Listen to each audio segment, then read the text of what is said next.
நடந்து முடிஞ்ச 10வது மற்றும் 12வது தேர்வில் சாதனை படைத்த என்னுடைய தம்பி தங்கைகளுக்கும்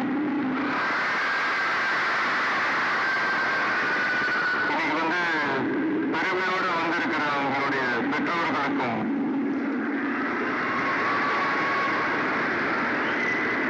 இந்த ஃபங்க்ஷன் இவ்வளவு சிறப்பாக நடக்க காரணமா இருக்கிற என்னுடைய பொதுச் செயலாளர் மிஸ்டர் ஆனந்த் அவர்களுக்கும் மிஸ்டர் ராஜேந்திரன் அவர்களுக்கும் தமிழக வெற்றி கழகத்தினுடைய தோழர்களுக்கும்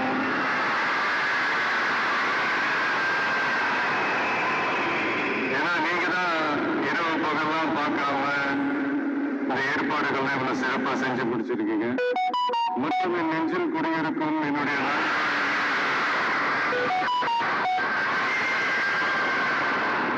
உங்கள் அனைவருக்கும் என்னுடைய பணிவான வணக்கங்கள். மீண்டும் ஒரு முறை எதிர்கால தமிழகத்தின் இளம் மாணவ மாணவிகளான உங்க எல்லாரையும் சந்திக்கிறதுல எனக்கு ரொம்பவே மகிழ்ச்சி. அதாவது இந்த ஒரு பாசிட்டிவ் பவர் இருக்கிறவங்களை பார்க்கும்போது ஆட்டோமேட்டிக்கா ஒரு எனர்ஜி, ஆட்டோமேட்டிக்கா ஒரு கெமிஸ்ட்ரி ஒன்று ஒர்க் அவுட் ஆகும்னு ஒன்று சொல்லுவாங்கல்ல, அது எனக்கு காலையிலேருந்து எனக்கு பயங்கரமா ஒர்க் அவுட் ஆயிட்டு இருக்கு. உங்க எல்லாரும் முகத்தை பார்த்ததுல இருந்து. ஸோ மை டியர் குட்டி நண்பா நண்பீஸ்,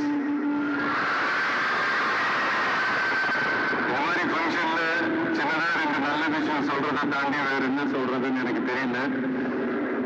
சரி, நீங்க எல்லாருமே இப்போ அடுத்த ஒரு கட்டத்தை நோக்கி போறீங்க. உங்க கெரியரை சூஸ் பண்ணக்கூடிய அந்த கட்டத்தை நோக்கி போறீங்க. சரி, உங்கள சில பேருக்கு ஒரு கிளியர் பிக்சர் மைண்ட்ல இருக்கும். அதாவது லைஃப்ல என்னவா ஆக போறோம், ஒரு டாக்டர், இன்ஜினியர், ஒரு பைலட் அப்படின்னு ஒரு கிளியர் பிக்சர் ஒன்று இருக்கும். அதுல ஒரு சில பேருக்கு அந்த ஒரு டிசிஷன் மேக்கிங்ல சின்னதா ஒரு தொய்வு ஏற்படலாம், சின்னதா ஒரு கன்ஃபியூஷன் ஏற்படலாம். அவங்க எல்லாருக்குமே நான் சொல்லிக்கிறது என்னன்னா, எல்லா துறையுமே நல்ல துறை தாங்க. நீங்க எதை தேர்ந்தெடுக்கிறீங்களோ அதுல உங்களுடைய முழு ஈடுபாட்டோட உங்களுடைய 100% உழைப்பு போட்டீங்கன்னா அது யாரா இருந்தாலுமே வெற்றி நிச்சயம்தான். அதனால உங்களுக்கு பிடிச்ச துறையை நீங்க தேர்ந்தெடுங்க.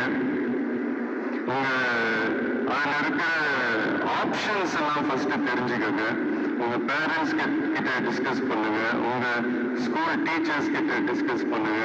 இந்த கெரியர் கைடன்ஸ் கொடுக்கறதுக்கெல்லாம் நிறைய பேர் இருக்காங்க, இந்த கெரியர் கவுன்சிலிங் கொடுக்கறதுக்கெல்லாம் நிறைய பேர் இருக்காங்க. அவங்க எல்லாரையும் மீட் பண்ணுங்க. இந்த மாதிரி ஒரு சந்தர்ப்பத்துல நான் என்னுடைய ஒரு சின்னதா ஒரு கெரியர் கைடன்ஸ் உங்ககிட்ட ஷேர் பண்ணணும்னு ஆசைப்படுறேன்.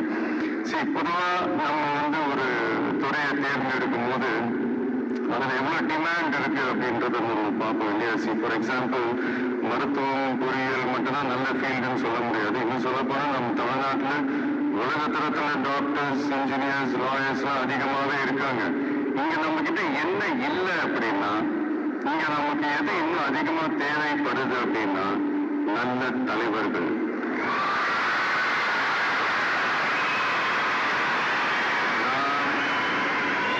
தலைவர்கள்னு சொன்னது வெறும் அரசியல் ரீதியா மட்டும் சொல்லல. இப்ப நீங்க ஒரு துறைக்கு போறீங்க, அதுல நீங்க சிறந்து விளங்கினீங்கன்னா அந்த ஒரு தலைமை இடத்துக்கு உங்களால ஈஸியா வர முடியும். அதைத்தான் நான் சொன்னேன், இன்னும் நமக்கு நிறைய தலைவர்கள் தேவைப்படுறாங்க அப்படின்ட்டு.